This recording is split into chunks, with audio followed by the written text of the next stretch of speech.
அனைவருக்கும் காலை வணக்கம். மழை பெய்து கிட்டத்தட்ட 10 நாட்களுக்கு பிறகு இந்த வேப்பந்தோப்புக்குள்ளே வந்திருக்கிறேன். மண்காப்போம் அமைப்பு கலந்துரையாடல் அல்லது ஒரு கருத்தரங்கத்துக்கு சென்று வந்த பின்பு இந்த கவனித்தலின் அதிகம் இருக்கிறதை நீங்கள் கண்கூடாக பார்க்கலாம்.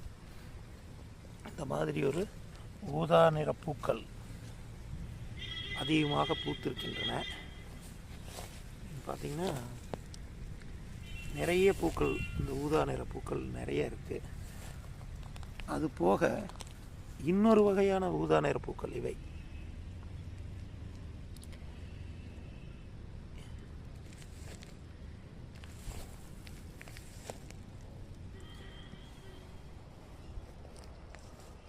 இப்பொழுது நான் இந்த பகுதிக்கு உள்ளே வரையில் வெள்ளை நிற வெட்டு பூச்சிகள் குறைந்தது ஒரு 10-15 என்னை வரவேற்று கொண்டே வந்தன. ஆனால் அதை படமே பிடிக்க முடியாது. அதே போல் பனித்துளி நிறைய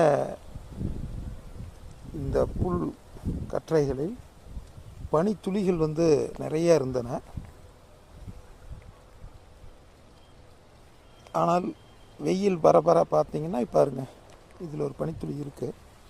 உங்களுக்கு அந்த வெயில் படப்பட அது போகிறது உங்களுக்கு தெரியுதா? இந்த பனித்துளி உங்களுக்கு தெரியுதான்னு தெரியல. அத்தனை பனித்துளையும் போயிடுது. இது போக அங்கே ஒரு பாருங்க, ஒரு சின்ன செடி, அந்த வெள்ளை நிற பூக்கள் பாருங்கள் எவ்வளோ. அதாவது நீங்கள்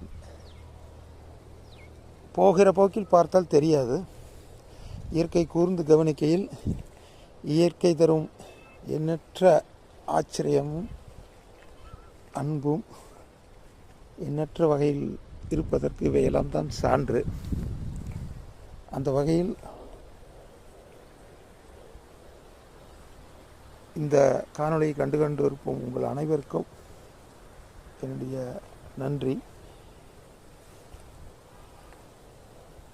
எந்த இடத்தில் பாருங்க, இந்த பனித்துளி தண்ணீராக மாறிடுது. இந்த இடத்துல வெயில் படப்பட இதில் தெரியுதுங்களா, ஒரு நீர் இதுதான் இருக்குது. ஆனால் நான் பார்க்கையில் பனித்துளி அந்த பனித்துளியாக இருந்தது. பாருங்கள், இதுலேயும் அந்த நீர் இது இருக்குது, கோர்த்து இருக்குது. அந்த வகையில் பல்வேறு வகையான பூக்களும் தாவரங்களும் நிறைய